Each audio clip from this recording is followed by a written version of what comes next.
Hi అండి. ఈరోజు మెంతికూర ఎగ్ కర్రీ ఎలా చేయాలో చెప్తానండి. ఎన్నో లాభాలు ఉన్నాయి. మెంతికూర తినాలంటే మనకైతే కొంచెం కష్టంగానే ఉంటుంది. కాబట్టి ఒకసారి ఎగ్ వేసి మెంతికూరతో ఇలా ట్రై చేసి చూడండి. మీరు కూడా తప్పకుండా నచ్చుతుంది. సో ఇందుకోసం అయితే నేను ముందుగా టమోటాలను ఒక 3 టమోటాలు అయితే తీసుకున్నానండి. అవి చిన్న చిన్నగా కట్ చేసుకున్నాను. అలాగే ఆనియన్స్ని కూడా చిన్నగా కట్ చేసుకున్నాను. ఇక్కడైతే మెంతికూరని కడిగి పెట్టి తీసుకున్నానండి. ఇప్పుడైతే ప్యాన్ పెట్టేసి ప్యాన్ అనేది వేడెక్కాక కొంచెం ఆయిల్, అందులో మన పోపు సంబంధించినటువంటి ఆవాలు, జీలకర్ర అయితే వేసుకున్నానండి. అవి కొంచెం చిటపటలాడాక ఆనియన్స్ని అయితే వేసుకున్నానండి. ఈ ఆనియన్స్ని కొంచెం సేపు అట్లా మరీ బ్రౌనిష్ కలర్ ఏం అవసరం లేదండి. కొంచెం వేగేంత వరకు అలా వేద్దాము. తర్వాత ఇక్కడైతే నేను కోడిగుడ్లు ముందుగానే ఉడకబెట్టి వాటి పొట్టు తీసుకున్నానండి. ఇప్పుడు చూడండి కొంచెం ఆనియన్స్ అయితే కొంచెం మగ్గుతూ ఉన్నాయండి.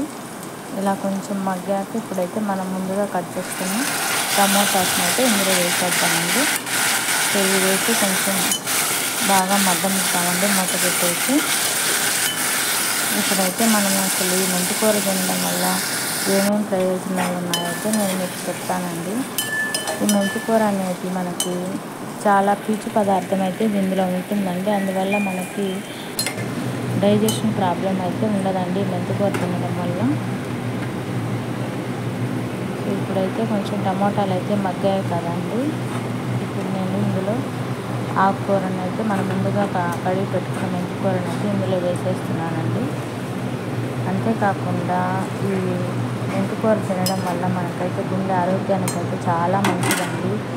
ఇది చర్మము, మన జుట్టు ఆరోగ్యానికి కూడా మంచిదండి.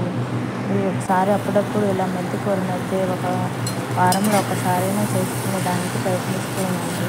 ఇప్పుడైతే మెంతికూర అయితే కొంచెం మగ్గింది కదండి. కొంచెం సేపు అలా మగ్గనిద్దామండి. ఈ మెంతికూర అయితే మనకు బరువు తగ్గడానికి కూడా చాలా ఉపయోగపడుతుందండి. ఇప్పుడు మనము మెంతికూర మగ్గాక ముందుగా మనం రెడీ చేసుకున్న అల్లం వెల్లుల్లి పేస్ట్ అయితే కొంచెం ఇందులో వేద్దామండి. దీన్ని కూడా పచ్చి వాసన పోయే వరకు అలా కలిపెట్టి మూతనైతే పెట్టేద్దామండి.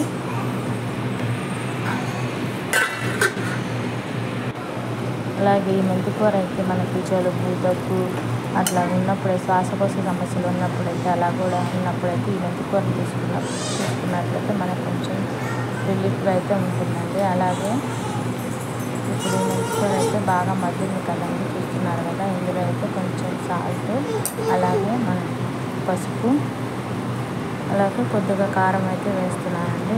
మా ఇంట్లో అయితే చిన్నపిల్లలు ఉన్నారు కాబట్టి వాళ్ళకి కారం ఎక్కువ తిన్నారు కాబట్టి నేనైతే కొంచెం వేస్తున్నానండి.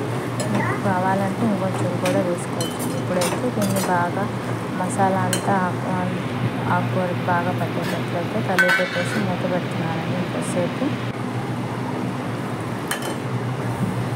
చూస్తున్నారు కదా. ఇప్పుడైతే మగ్గిందండి. కొంచెం గ్రేవీగా మనకి అన్నంలో కలుపుకునే దానికైతే కావాలి కాబట్టి కొంచెం వాటర్ అయితే నేను ఇక్కడ యాడ్ చేశానండి. యాడ్ చేసి కొంచెం సేపు మరగనిచ్చాను. ఇప్పుడైతే ఇందులో కొంచెం ధనియాల పొడి అయితే వేస్తున్నానండి.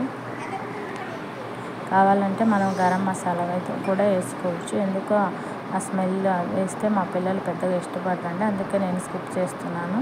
ఇప్పుడైతే ఉడకబెట్టినటువంటి మన ఎగ్స్ని అయితే ఇందులో వేసేసి కొంచెం సేపు అయితే అలా సిమ్లో పెట్టేస్తానండి. అంతేనండి, చాలా ఈజీగా 10 నిమిషాల్లో అయితే మన కూర అయితే రెడీ అయిపోతుందండి. అలాగే ఇందులో అయితే ఎన్నో హెల్త్ బెనిఫిట్స్ అయితే ఉన్నాయండి. మీరు కూడా, నాకైతే ఈ కర్రీ ఇంతకుముందు మా పిల్లలు తినేవాళ్ళు కాదు. ఇప్పుడైతే ఇలా ట్రై చేసినప్పటి నుంచి మా పిల్లలు చాలా ఇష్టంగా తింటున్నారు. మీరు కూడా ఖచ్చితంగా ట్రై చేయండి.